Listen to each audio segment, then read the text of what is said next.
From Hogwarts to Krypton, from a galaxy far, far away to Issa Nublar. From revolutionary America to the beaches of Normandy, composer John Williams has been there every step of the way, translating the narrative of over 150 films into a musical language. And while doing so, establishing seemingly endless cinematic landmarks, showing the true extent to what's possible in regards to musical storytelling.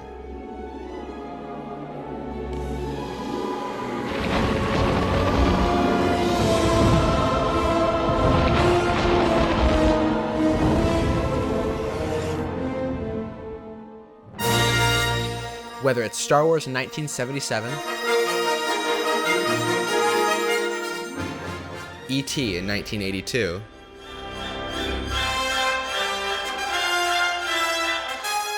Jurassic Park in 1993, John Williams' music has played a vital role in many of our lives, affecting and inspiring generations of moviegoers, creating experiences filled with joy,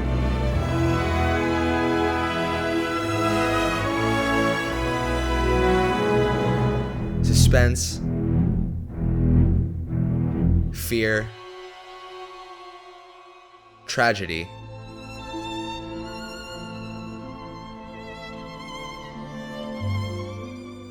magic, and majesty.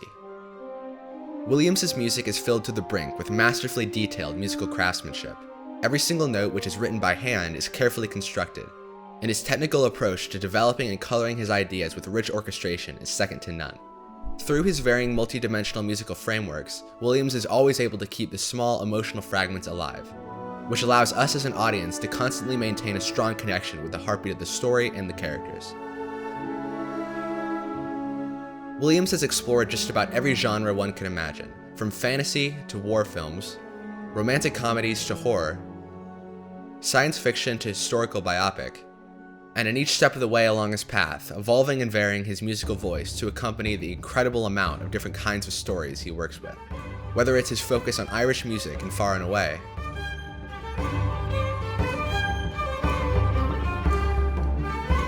the complete devotion to authentic Jewish musical culture in Schindler's List,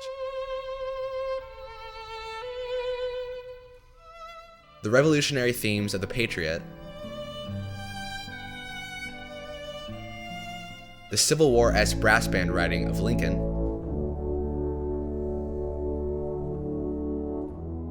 or the rich American themes of Saving Private Ryan. Williams gives each project his complete and utter attention, immersing himself in every fiber of the story and changing his own approach to elevate it. John Williams was born on February 8, 1932, to Esther and Johnny Williams. His father was a jazz percussionist known for his work with the Raymond Scott Quintet. When his family moved to Los Angeles in 1948 when he was 16, he began to experiment with jazz music, playing in a high school band.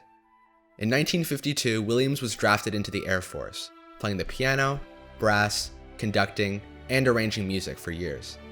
This period in life played an extremely prominent role in his development as a musician and as a composer. In 1955, after his time in the service, Williams made the decision to continue his musical development. He attended Juilliard School of Music, studying the piano with famed Russian pianist Rosina Levine, and playing in many jazz clubs around the city. After his time in New York, he moved to Los Angeles, where he began his work as a session musician, working most notably with Henry Mancini. During this period, Williams would perform piano on such scores as West Side Story and The Apartment. He scored his first film, the B-movie Daddy-O, in 1958, and then began working prominently in the arena of scoring for television under the name Johnny Williams. Williams won his first Academy Award for Fiddler on the Roof in 1971, and began his work on an array of disaster films with director Irwin Allen, such as The Poseidon Adventure and The Towering Inferno. In 1974, his life would change forever when he was approached by a young aspiring director named Steven Spielberg, who had heard and admired Williams' score for the film The Reavers.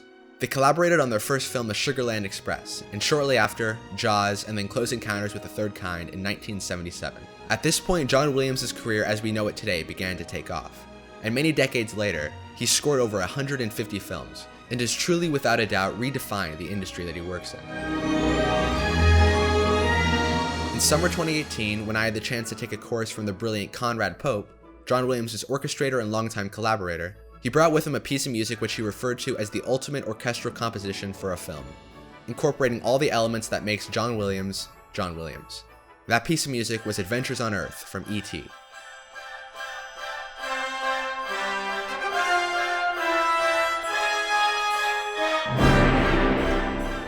Adventures on Earth is a 10-minute cue covering the whole last reel of the film. It takes us from the bicycle chase all the way up through the last frame. These 10 minutes are a masterclass not only in terms of orchestration, counterpoint, and harmony, but also the accompaniment of story and the attention to detail in regards to every single aspect of the narrative.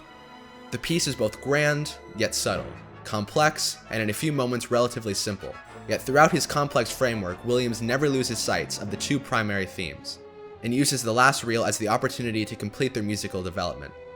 Adventures on Earth is in and of itself a vast network of textures and emotions, functioning as the gateway into the heart of our main character, Elliot, and the event that the whole film for him has been building to, the departure of E.T.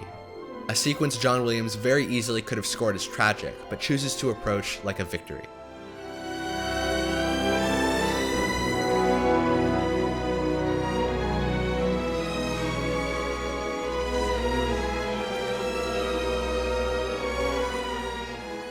Williams chooses to reduce the whole entire orchestra palette to a simple flute line, accenting the emotional bond between E.T. and Elliot. Then looking up into the night sky, having successfully sent E.T. home, Elliot's final farewell is accented by a grand brass fanfare.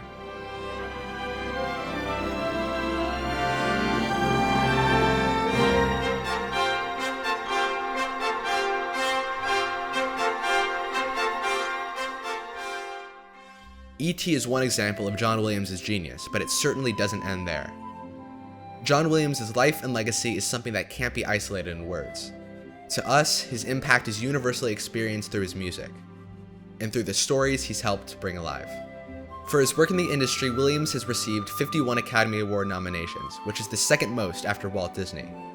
He's received 5 Oscars, 4 Golden Globes, 24 Grammys, 7 BAFTAs, and many more. He also received the AFI Lifetime Achievement Award, where he was honored by his peers in the industry. Apart from that, he's inspired a new wave and a new generation of composers all around the world, looking at him as a prime example of what's possible in musical storytelling. As film music and the arenas of both film and music as a whole continue to evolve, it's the job of future generations to continue to remember and honor the figures that came before us and paved the way with their incredible work. Maestro John Williams is certainly one of those figures.